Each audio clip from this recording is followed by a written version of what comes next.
actually that different from regular black English tea. For example, my mom usually uses PG Tips, which is, to any British viewers out there might know that PG Tips is a well-known brand of English tea. And you can find black tea in pretty much any brand. I know Lipton makes a black tea, as long as it is a plain black tea.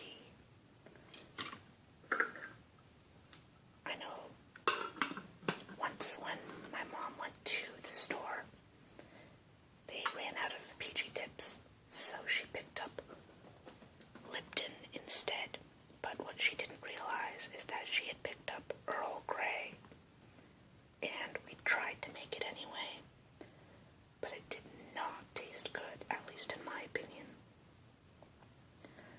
So, make sure what you're getting isn't Earl Grey or some other variation on black tea. Make sure it's just plain black tea. And usually in India, what you do is you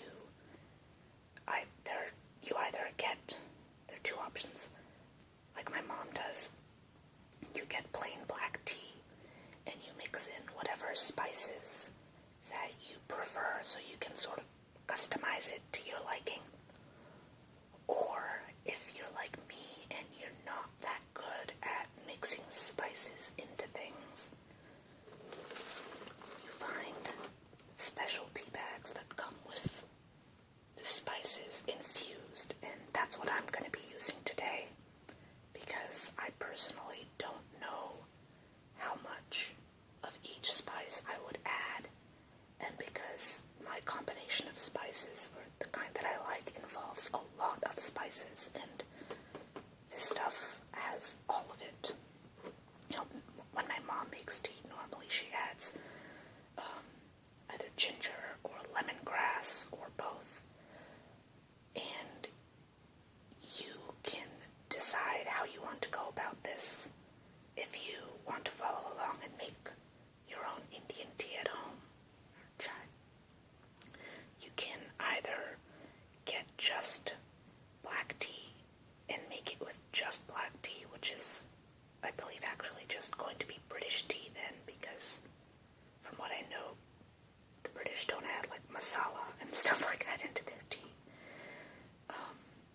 Or you can get British tea and add the spices, and that might be easier for some of you who want tea with spices in it but don't have any Indian grocery stores in the area. I'm fortunate enough to live in an area where there's a high enough population of Indian people that there is a nice Indian grocery store within like a mile from my house, and they carry this. So I got this, I think, last spring, and it has 100 tea bags, and I'm still not even done with a third of it. I guess I don't drink as much tea as I thought I did, but now that it's getting colder out, I'm definitely going to be drinking this stuff more often. Now, I am going to make, firstly I'm going to show you tea for two, and I'm going to use the stovetop for that because I find it easier, and then I'm going to show you tea in the microwave for one, for those of you who are, I guess, either no good with the stovetop or lazy college students like myself. Throughout college, when I wasn't at my mom's house, I would use the microwave method, but they are very distinct. They taste very different, just because boiled tea tastes different from microwave tea. So, anyway, and specific blend adds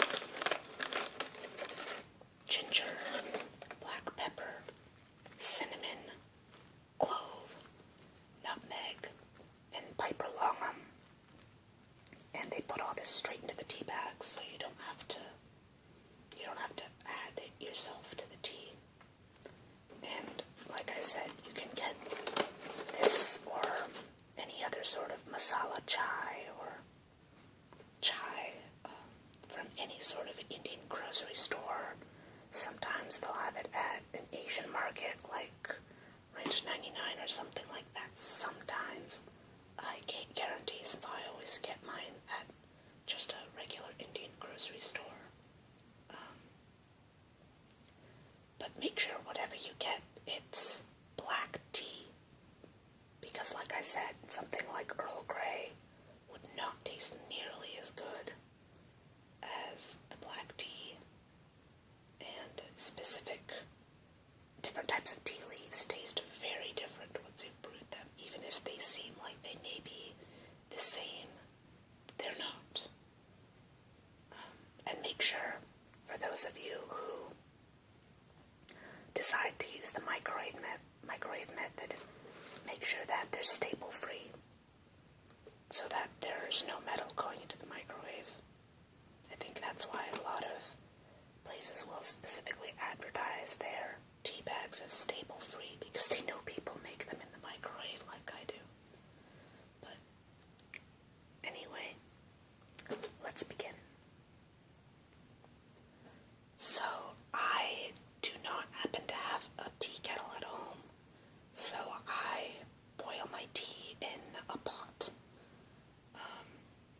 For those of you who do have a tea kettle, it's pretty much, not too different, I should say. And also, you should note that I am making tea for 2 people.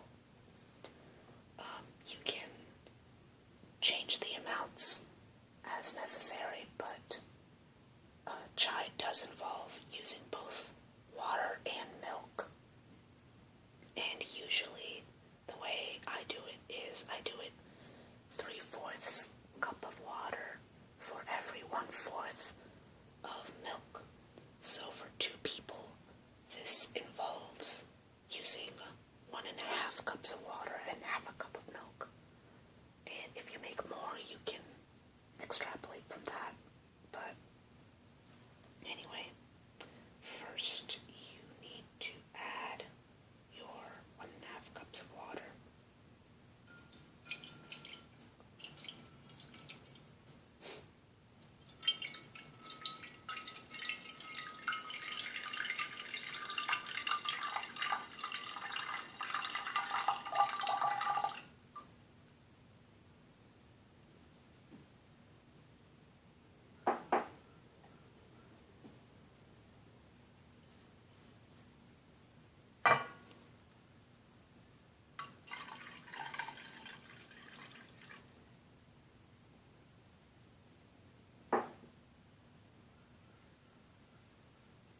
And then you can bring that to a boil.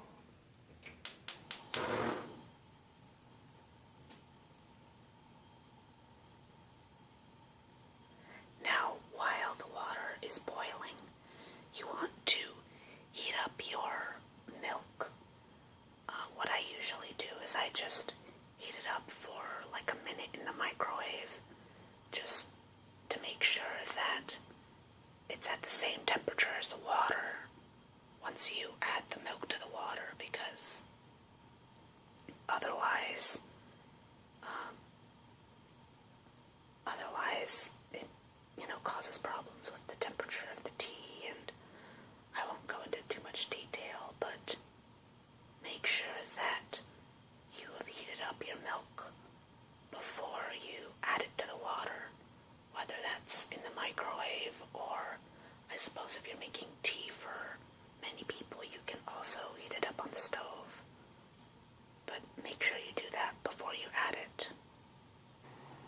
So once your water begins to boil, then it's time to bring it down to a simmer.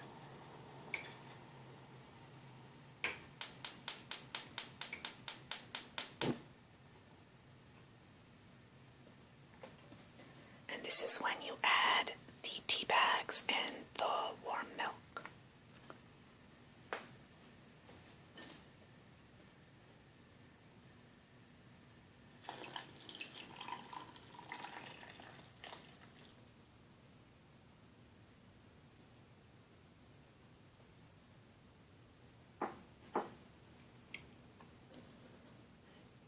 And cover it and let it steep for about 2 minutes.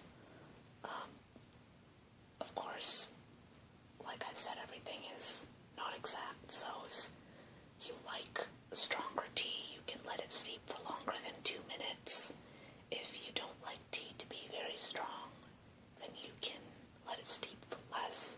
Just make sure you don't leave it sitting there for like 10 minutes or something ridiculous, because black tea can get very strong very fast, even with the milk you've added, and you don't want it to get too strong. Alright, so at this point the tea is still very hot.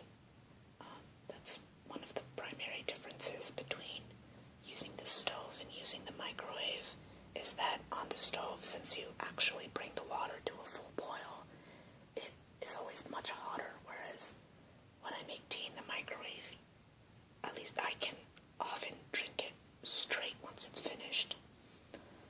Now, this cup of tea is for my mother, who, firstly, does not like sugar in her tea. She prefers it without. And secondly, she is not at home at the moment, and although she will be soon. So I am going to cover this so that it stays warm until she returns. I, however, do like sugar in my tea, so I will be adding about a spoonful. When I was a kid, I used to have 2 spoonfuls of sugar, just because I had a huge sweet tooth. Now, I've reduced myself to 1 spoonful. Large spoonful, but still just 1 spoonful. And you can sugar your tea as you like. Like I've made obvious through this video, most of the things, the specific tea leaves you use, the spices you add or don't add, and the sugar, how long you steep it. It's all based on personal preference, and what matters most is really what you like in it, not what some recipe tells you to add. Because after all, at the end of the day, or I guess in my case, the beginning of the day, you're the one who's going to be drinking it, right?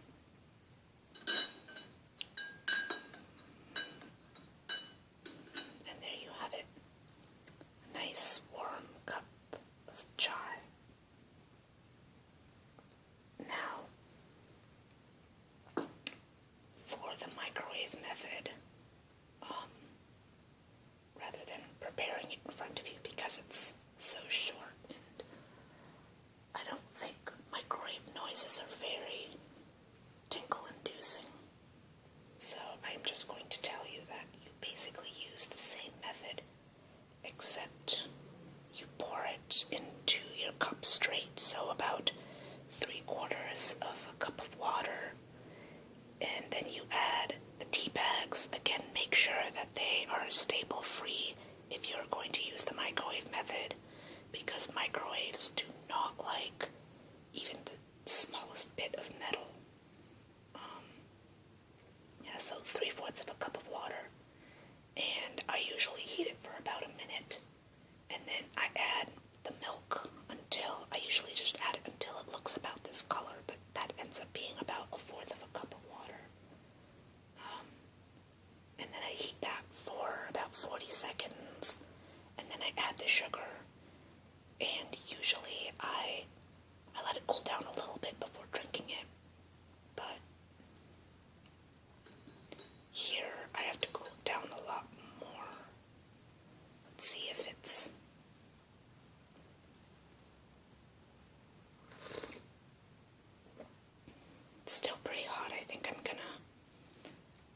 sit some more before drinking it. But there you go. That's how you make Indian tea or chai.